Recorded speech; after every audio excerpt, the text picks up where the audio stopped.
The trusty prompt jar picks out our reads for August. Hello, welcome back to my channel. I hope you're all doing amazing. So for today's video, we are going to be picking out our August reads and we are going to go back to our trusty prompt jar.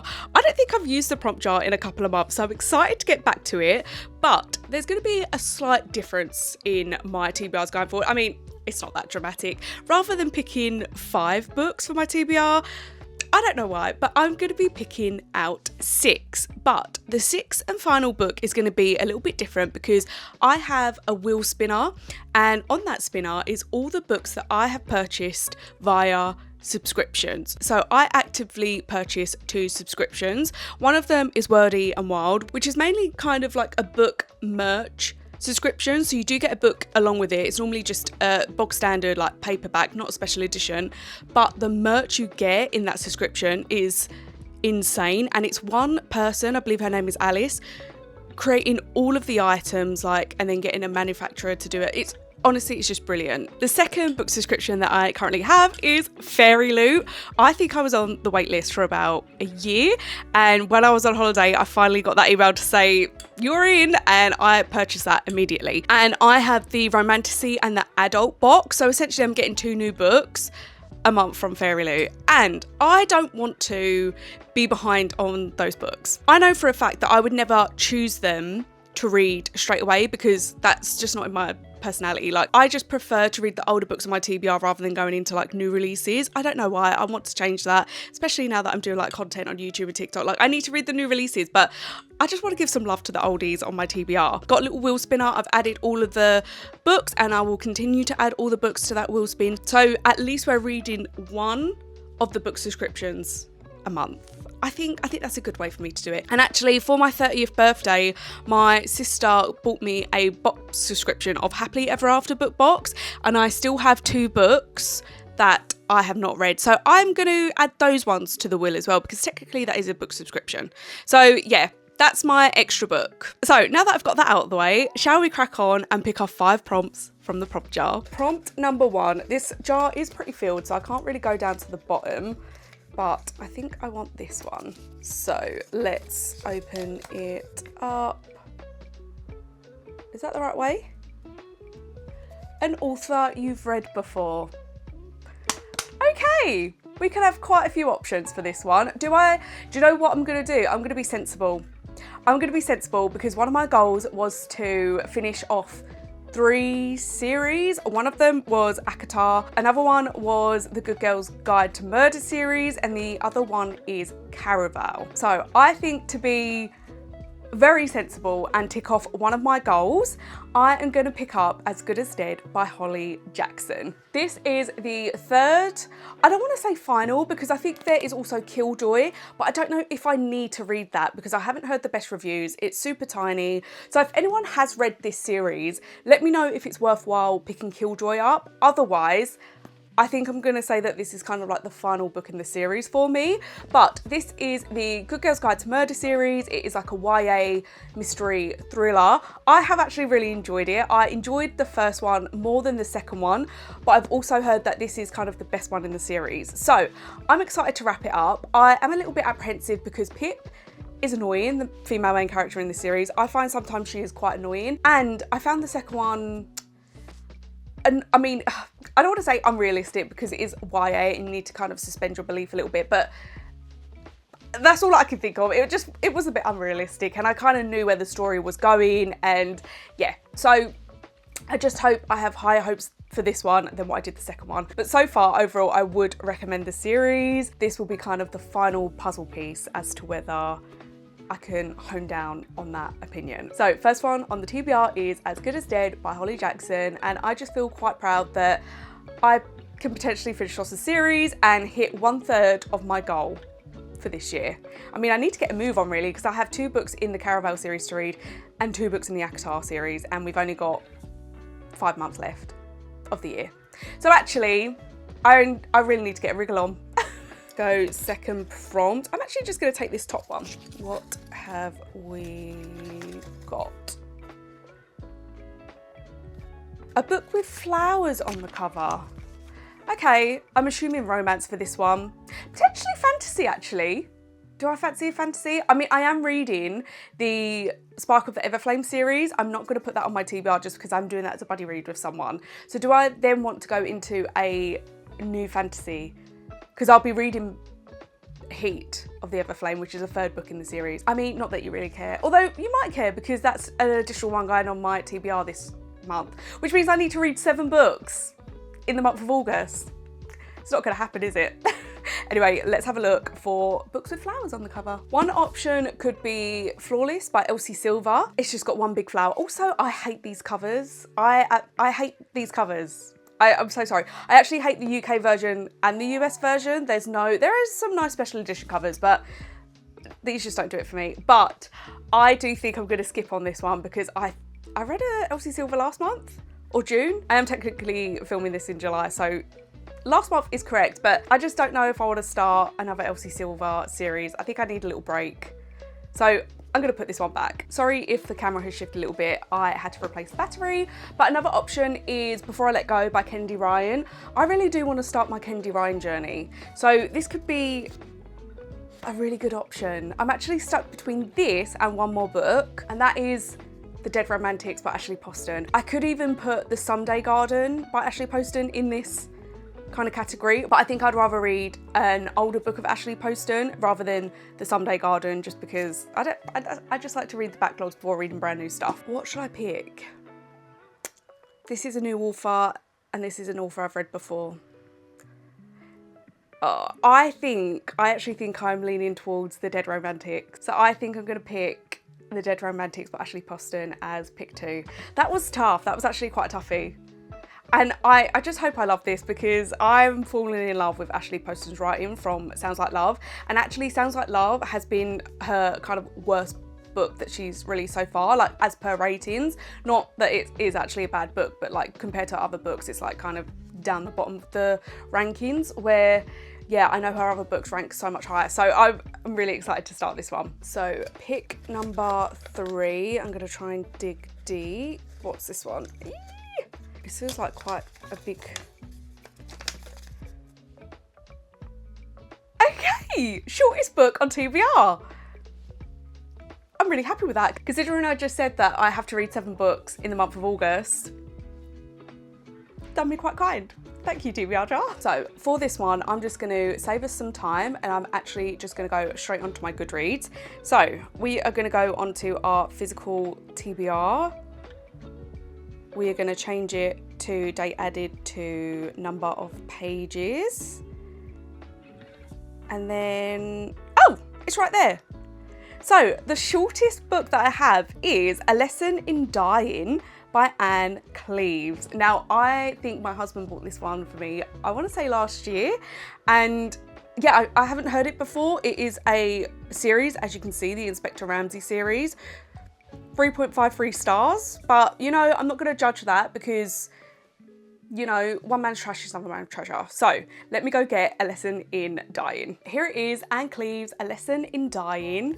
Again, really short, and the writing is quite big. So I could technically finish this in like 24 hours if I wanted to, if it grips me. If anyone's read this, I'd love to know because yeah, I've not seen this anywhere on social media, and that includes like YouTube, Instagram, and TikTok. Like I've not seen this anywhere, but who knows, this could be like a new favorite series and I just want to binge all of the books. So book number 3, that definitely has made me smile because I feel like the TBR jar was a bit kind to me there. Right, prompt number 4, if I can open it. What have we got? I think that says intimidates. A book that intimidates you. Okay, there was me saying that this TBR jar is being really kind to me. No, but actually realistically, I don't really know. Like a book that intimidated me was A Little Life. We had Akatar that intimidated me because of the hype around it. So I don't actually know. Let me have a little look at my bookshelves. So straight away, we have got Wolf Hall by Hilary Mantel. Now, the reason why this intimidates me is mainly because of the series as a whole, because she's really chunky. And I'm not being funny, I think this is like one of the smaller ones in the series. Actually, I think number 2 is smaller than this one, but number 3 is a chonker. I actually think I'm gonna love this. It's historical fiction based in the Tudor times, which I love the Tudors. It's Henry VIII and Thomas Cromwell. I think it's mainly towards Thomas Cromwell. And I just think I'm gonna love this. I would actually like to research if the historical depictions is quite accurate. I'm assuming they are. I know this was a TV series too on the BBC, which I did watch, but that was years ago, so I can't lie, I can't remember what happened. So this is a really good option. Actually, this is a really good option. Like, even just looking at it then, I'm like looking at it like, yeah, this intimidates me. I don't really want to read this just yet. But there is something else that I have on my mind too. I think classics would always be a good pick for this prompt as well, because classics just automatically intimidate me. It doesn't even matter if they're like easy to read. Like for July, I read Northanger Abbey, and because it was a Jane Austen, I automatically thought I was gonna hate it and the writing's not gonna be for me, but spoiler alert, I actually really enjoyed it. So I don't know what it is in your brain to say that classics are so intimidating, but actually sometimes they're not. But what my initial thought was Babel by R.F. Kuang. Now, I really want to read this. Like, I think I'm gonna love this. I read Yellowface by R.F. Kuang, 5-star read if you've not read Yellowface. Oh, Chef's Kiss, it's such a good book, but I feel like this is just going to intimidate me because it's going to make me feel a bit thick. I don't know, it's just something, it is quite thick. It's not as thick as Wolf Hall. Obviously it is a hardback, but the writing is still, I guess that's okay to work with.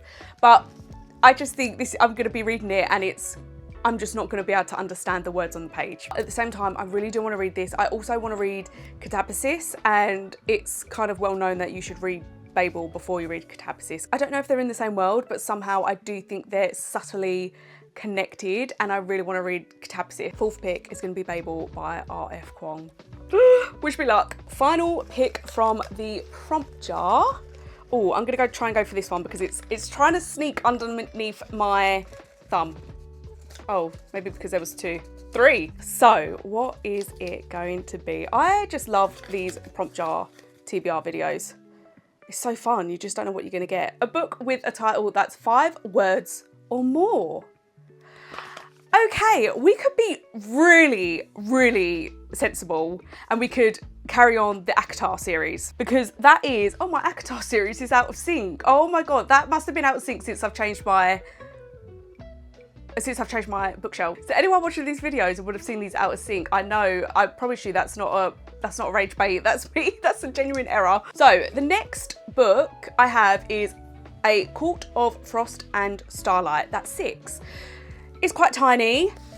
I think this is Nesta's book as well, and I love Nesta, so I feel like this could be a really good shout actually, and just be really sensible. Let me have a look at my shelves. I don't know if I do have many books with 5 words or more in the title. So yeah, let's have a little peruse. We have The God of the Woods, I just want to double check, by Liz Moore. And I'm not gonna lie, this is where I've been a bit naughty, but I am not super enthusiastic about reading this one, just because people have, or I've heard that it's compared to, oh, what was that book that I read last year that I really didn't like? All the Colours in the Dark, I think by Chris Whitaker. I really dislike that book, and people have said that this is kind of similar. But you may be asking, why did you buy it then? Why did you pick it up? And in hardback as well, which is normally quite pricey. Well, I'll tell you, the reason why I picked this up is because I saw it in TK Maxx for £4. Like, this hardback, and it, honestly, there's no dents. Like, I'm really picky with my books that I buy. Like, if there's a cracked spine or a dent on the hardback, I won't pick it up. This was literally in perfect condition, and it was £4 for a hardback. It retailed for 17. So it was a no-brainer, really. And I thought, do you know what? It was doing the rounds, obviously, because I think, was it Taylor Swift was reading this? I like Taylor Swift, but I'm not like a full hard-blown Swiftie. So I didn't actually pick this up because Taylor Swift read it, but it was more the fact that the hype around it. I think I might just put this back on the shelf for the time being.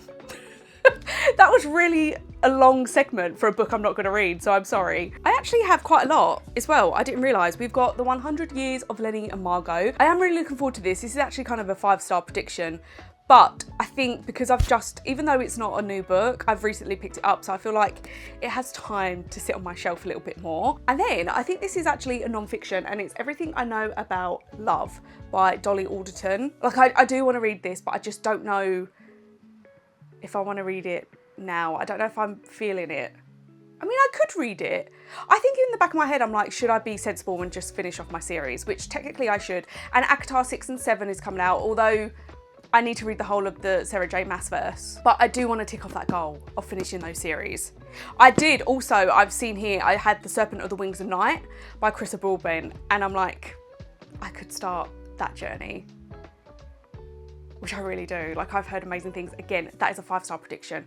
But again, I'm so sorry. This has been a really long-winded segment because I think I am going to go with A Court of Frost and Starlight. I could have just saved you, what, like 3 minutes of your time? Book number 5 is going to be A Court of Frost and Starlight. It's also really tiny, so this will help me in trying to achieve to read 7 books in the month of August. I think I do have a week off in August as well, so I'm hoping I'll be able to get quite a bit of reading done then. I do have a few arcs, I think, to read too. I just don't know where all my reading time's going to go, but I'm going to give it a damn good shot to get all of these books read. That's for sure. And now, our first ever new little segment of our subscription books. I mean, it's really not that exciting, but I have got my will. I've actually downloaded an app to do this because I just felt like if I have to keep inputting these books every month onto like Google, it's going to drive me crazy. And then obviously, because I'll be adding new books to this wheel every month, it will just stay there. So it'll be really easy to track. So without further ado, let's find out the first subscription book that we'll be reading. I actually don't know where. Oh, yellow.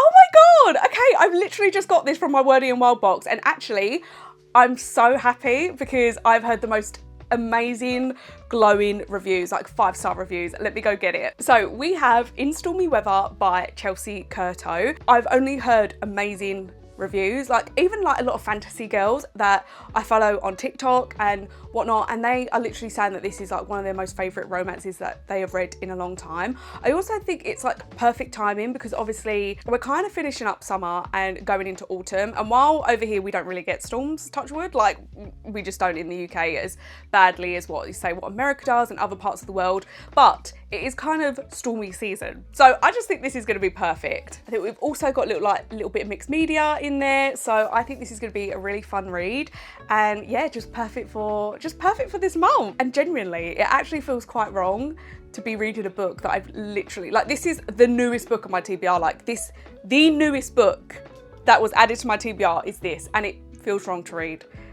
But I'm quite excited. It feels naughty. But 6th and final book on our TBR is In Stormy Weather by Chelsea Curto. So as a quick wrap up, here are the 6 books that I have on my TBR for August. We have As Good as Dead by Holly Jackson, The Dead Romantics by Ashley Poston, A Lesson in Dying by Anne Cleves, Babel by R.F. Kwong, A Court of Frost and Starlight by Sarah J Maas, In Stormy Weather by Chelsea Curto. And I also have Heat of the Everflame by Pen Cole. So as we've picked our August TBR, I'm going to leave this video here. I would absolutely love to know if you've read any of the books that I've picked out for August.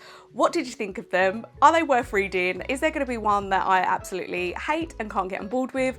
I would love to know all the tea. If you did find yourself enjoying this video, it would mean so much to me if you could like and subscribe. I would love to have you. Like I just mentioned, I would love to chat all things books with every single one of you. And yeah, on that note, I will hopefully see you in the next one. Bye.